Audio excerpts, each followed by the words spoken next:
What's going on? This is your man John Fortune, your host of the Frustrated Fan Sports Show, and today, you know what, y'all? I've been doing these keys to the game, and I realized that I've been communicating wrong. All this time, I thought that I was giving strategy and things like that, and I come to find out that Ron and his team, you know, they don't like being told what to do. So I think I'm going to communicate a little bit better, but I'm going to still tell them what to do.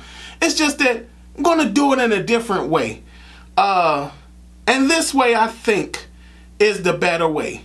Because, you know, it might be a situation where, again, they might actually listen this time around, because all this time I thought I was communicating properly, and coming to find out I'm not communicating properly. I learned that in therapy this weekend. You know, I went to my therapist, and my therapist told me, he said, "Hey, John, I think it's a thing where you're sitting up there and you're communicating incorrectly to who you're talking to."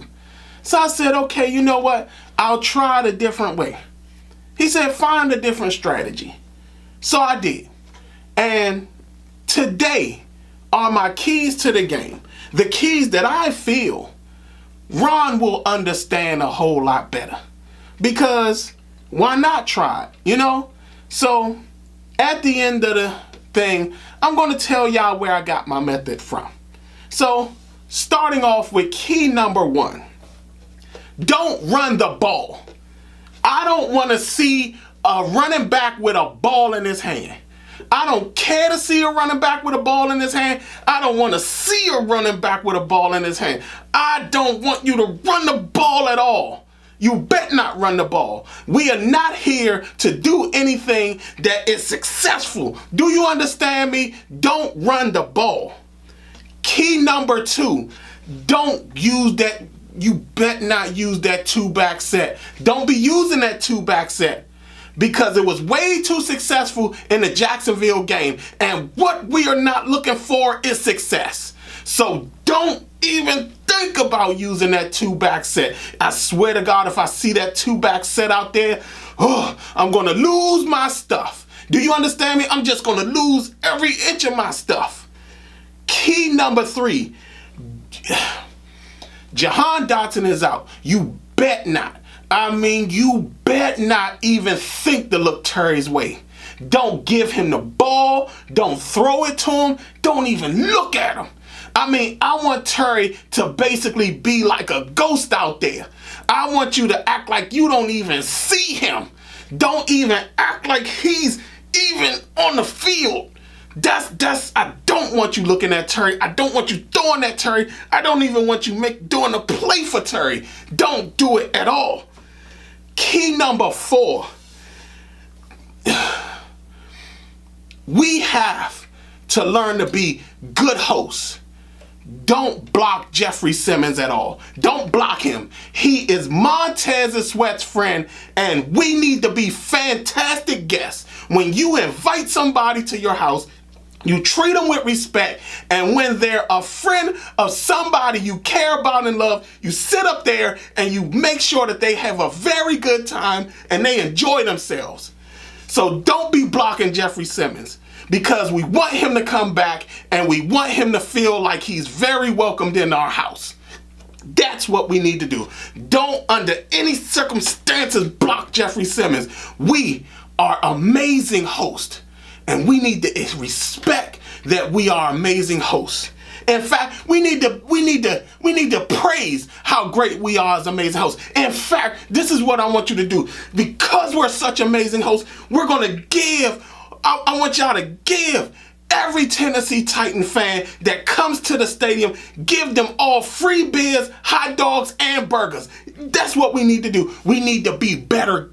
We need to be better hosts to our guests. And don't block Jeffrey Simmons. Key number 5.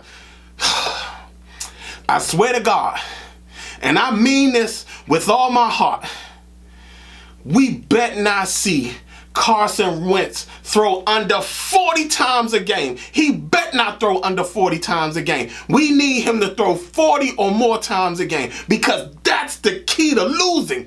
And I want us to lose. I don't want us to have any type of victory there is. Do you understand me? I don't want us to have victory at all. At all. Don't. I swear. He better get over 40. He better get throw for over 40 times. He let Carson Wentz throw the ball. That's what we brought him here for, to throw the ball. Because again, remember, Taylor Heineke didn't have the arm strength. And so we got to let him throw the ball. And the more he throws, the less successful we are, which is what we're looking for. Key number 6, play the corners 10 to 15 yards off the receivers. I mean, this is what I'm saying. I don't even want to be looking at the game, and I don't even want to see a cornerback in the viewpoint of the camera. I want to sit up there and look at the game and have it seem like cornerbacks aren't even on the field. That's what I want. I need these cornerbacks 10 to 15 yards off the receiver, because that's the key to losing. Because we need more explosive plays on us, on our defense. Our defense needs more explosive plays on them. So again, play the cornerbacks 10 to 15 yards off the receivers. I don't want to see them in the viewpoint of the camera. I want those wide receivers looking like they're open from the very point of snapping the ball. That's what I want to see. I want Jamin Davis on a slot receiver. I don't want to see him filling a hole. That's what she said. I don't want to see him filling a gap. That's what she said. I don't want to see him even involved in the running game. I want him on people he cannot defend. And what better way to do that than to have him sit up there and locked on a slot receiver the entire game. That's what I want to see. I want to see Jamin Davis not utilized properly at all. That's how I like it. That's how I like my Jamin Davis. And that's a key to a loss. Key number 8. I don't want to see a blitz at all. I don't want to see a blitz. In fact, I only want to see a 3-man rush. I want to see a 3-man rush, and the 3 men that I want to see rushing are safeties, and I want my defensive tackles all the way back to where the safeties are. That is proper defense. That is the proper defense that we need to run. I don't want to see a blitz. I don't want to see an extra man come down to that box and do anything in this game. I don't want to see a blitz at all. Last but not least, the key that matters the most to me, and the key that for me will be the best thing ever. Don't stop the juggernaut. Let Derrick Henry have his way. Let him run sideline to sideline. Let him run up and down the field. Let him run zigzag. Let him run that way. Let him run south, north, east, west. Don't stop the juggernaut. Let him get a full head of steam. And in fact, why don't we just let him bulldoze over some of our defenders? I mean, what better way to let it happen? In fact, how about we make a play where Cole Holcomb gets himself purposely blocked by an offensive lineman, so then the juggernaut can run straight through the hole and straight through victory and to a touchdown. So for y'all, these are my 9 keys to the game. And then what better way to sit up here and lose a game properly than to follow these keys? Because again, Ron and them don't like being told what to do, so I'm telling them what to do. I'm telling them what to do. They like doing the opposite of what I tell them to do. And guess where I got that from? looking at Looney Tunes. Because at the end of the day, sometimes when I'm watching football games, I swear to God, if the Looney Tunes music was playing, I would definitely understand what was going on in the game. Other than that, y'all tell me what y'all think. Do y'all think that I've gone the right way and that I've given them the right keys? You tell me what y'all think. Like, subscribe, comment. Oh, and let me get on this part right here. Jonathan Allen's comments.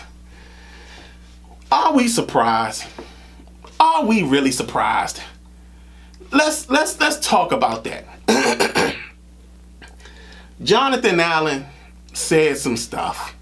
Wasn't as bad as I thought it was, but he still said it. But guess what? Last year, Bobby McCain said the exact same thing. And we all understand that at the end of the day, as fans, we're the easiest people to attack. We understand that.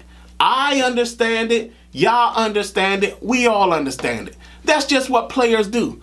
When they're mad and they're pissed off, they can't go after the coaches. So the first thing they do is come attack the fans. How dare you be mad at us for losing? Sorry. What is actually pretty funny coming from a guy who comes from a winning background, being as though he actually sat up there and played in Alabama. Kind of shocking that he would be the one saying anything. But again, like I said, we're the easiest people to attack as fans.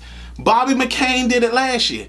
Remember when we did have a player that sat up there and actually went after the coaches because he was pissed off about how they were playing and stuff like that? Yeah, how many of y'all remember DJ Swearinger? Remember what happened to him? During a Pro Bowl season. During a Pro Bowl season, DJ Swearinger was released because he talked about how soft the coaching staff was on the players. That is what got him released. Because he didn't say it one time, he said it several times. And they released him in the midst of a Pro Bowl season. And guess what happened? We nicely lost all the rest of our games. We traded for HaHa Clinton Dix, found out he couldn't play no more, and nicely lost a lot of our games after that. But like I said, again, this Jonathan Allen thing, it's not a big deal. You know, he's mad, he's upset, he comes from a winning program. And right now, it's just that when he's talking because he can't attack coaches. He has to attack fans. And because of that, that's just the best thing he's got to do. Plus, he's also a captain on the team. So he can't say anything to the coaches, because if he does, then all of a sudden it gets him in a world of trouble and he might get his captainship taken away from him. So again, I understand it. We're always the easiest people to sit up there and attack. But other than that, y'all tell me what y'all think about Jonathan Allen's comments. Y'all tell me what y'all thought about Bobby McCain's comments last year. Other than that, this has been your man, John Fortune, and this has been the Frustrated Fan Sports Show.